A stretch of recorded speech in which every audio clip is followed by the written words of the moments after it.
Hello everyone, कैसे हो आप। आज हम कक्षा 5 सामाजिक अध्ययन की वर्कशीट हल करेंगे। पाठ 4 आओ पृथ्वी पर स्थान खोजें। तो चलिए वर्कशीट हल करते हैं। पहला, प्यारे बच्चों, वैज्ञानिकों ने पृथ्वी पर विभिन्न स्थानों को खोजने के लिए ग्लोब पर कुछ काल्पनिक रेखाएं बनाई हैं। भूमध्य रेखा, जिसे इंग्लिश में इक्वेटर, के समानांतर पश्चिम से पूर्व बनी वृत्ताकार रेखाएं अक्षांश रेखाएं, जिन्हें इंग्लिश में लैटिट्यूड कहलाती हैं। भारत से गुजरने वाली कर्क रेखा एक महत्वपूर्ण अक्षांश रेखा है। अब नीचे दिए गए ग्लोब का अध्ययन करके प्रश्नों के उत्तर दें। हम देख सकते हैं कि वर्कशीट में ग्लोब के चित्र दिए हुए हैं, जिसमें अक्षांश व देशांतर रेखाएं तथा भूमध्य रेखा को दिखाया गया है। चलिए अब इससे संबंधित प्रश्नों के उत्तर लिखते हैं। पहला, अक्षांश रेखाओं को समानांतर रेखाएं क्यों कहते हैं। तो इसका उत्तर लिखेंगे, अक्षांश रेखाएं एक दूसरे के समानांतर चलती हैं और कभी भी आपस में नहीं मिलती, इसीलिए इन रेखाओं को समानांतर रेखाएं कहते हैं। दूसरा, मिलान करो। तो यहाँ पर एक तरफ प्रमुख अक्षांश रेखाएं हैं और दूसरी तरफ इन रेखाओं का माप। हमें अक्षांश रेखाओं का मिलान उनके सही माप से करना है। तो चलिए पहला करते हैं कर्क रेखा।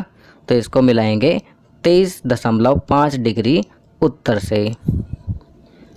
दूसरा, भूमध्य रेखा, इसका मिलान करेंगे 0 डिग्री से।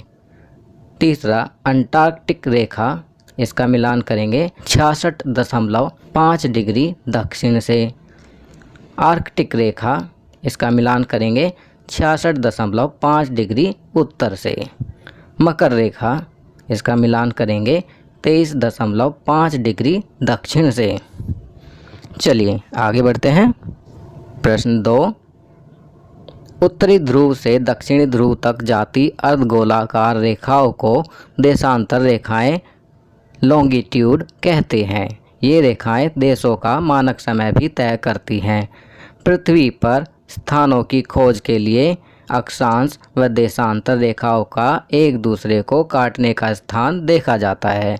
अब दिए गए मानचित्र को देखो और बताओ कि भारत किन अक्षांश व देशांतर रेखाओं के मध्य स्थित है।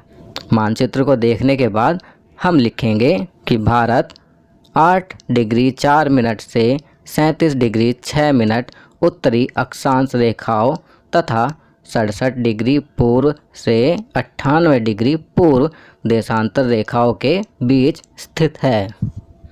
चलिए आगे बढ़ते हैं। प्रश्न 3, नीचे दिए गए शब्दों से रिक्त स्थानों को भरो। ग्रीनविच, काल्पनिक, विषुवत, अक्षांश, देशांतर। यहाँ पर कुछ शब्द दिए गए हैं जिन्हें नीचे खाली स्थानों में भरना है। पहला करते हैं, भूमध्य रेखा का दूसरा नाम डैश है। तो यहाँ पर लिखेंगे विषुवत। दूसरा, अक्षांश व देशांतर रेखाएं डैश रेखाएं हैं। तो यहाँ पर लिखेंगे काल्पनिक। अक्षांश व देशांतर रेखाएं काल्पनिक रेखाएं हैं। तीसरा, पृथ्वी पर किसी स्थान का पता लगाने के लिए उस स्थान से गुजरने वाली डैश व डैश रेखाओं का माप पता होना जरूरी है। तो यहाँ पर पहले खाली स्थान में लिखेंगे अक्षांश और दूसरे में देशांतर। चौथा, अंतर्राष्ट्रीय तिथि रेखा इंग्लैंड के डैश नामक शहर से होकर गुजरती है। तो यहाँ पर हम लिखेंगे ग्रीनविच। अंतर्राष्ट्रीय तिथि रेखा इंग्लैंड के ग्रीनविच नामक शहर से होकर गुजरती है।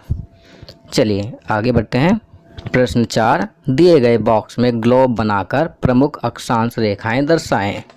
तो बच्चों, आपकी सुविधा के लिए मैंने यहाँ पर ग्लोब का चित्र लगाकर और प्रमुख अक्षांश रेखाएं जो कि आर्कटिक रेखा, कर्क रेखा, भूमध्य रेखा, मकर रेखा, अंटार्कटिक रेखा दर्शाई हैं, ताकि आप भी अपनी वर्कशीट पर या कॉपी में ग्लोब का चित्र बनाकर इन रेखाओं को आसानी से दर्शा सकें। चलिए आगे बढ़ते हैं। प्रश्न 5, भारत का मध्याह्न 82.5 डिग्री पूर्व से देश का मानक समय तय होता है। इसे नीचे दिए गए भारत के नक्शे पर दर्शाओ और यह रेखा जिन राज्यों से होकर गुजरती है उनके नाम लिखो। अगर हम नक्शे को ध्यान से देखेंगे तो हम यहाँ पर एक रेखा खींच पाएंगे और यह जिन राज्यों से होकर गुजरती है उनके नाम इस प्रकार हैं: उत्तर प्रदेश, मध्य प्रदेश, छत्तीसगढ़, आंध्र प्रदेश एवं उड़ीसा। तो भारत की मध्याह्न 82.5 डिग्री पूर्व उत्तर प्रदेश, मध्य प्रदेश, छत्तीसगढ़, आंध्र प्रदेश एवं उड़ीसा से होकर गुजरती है।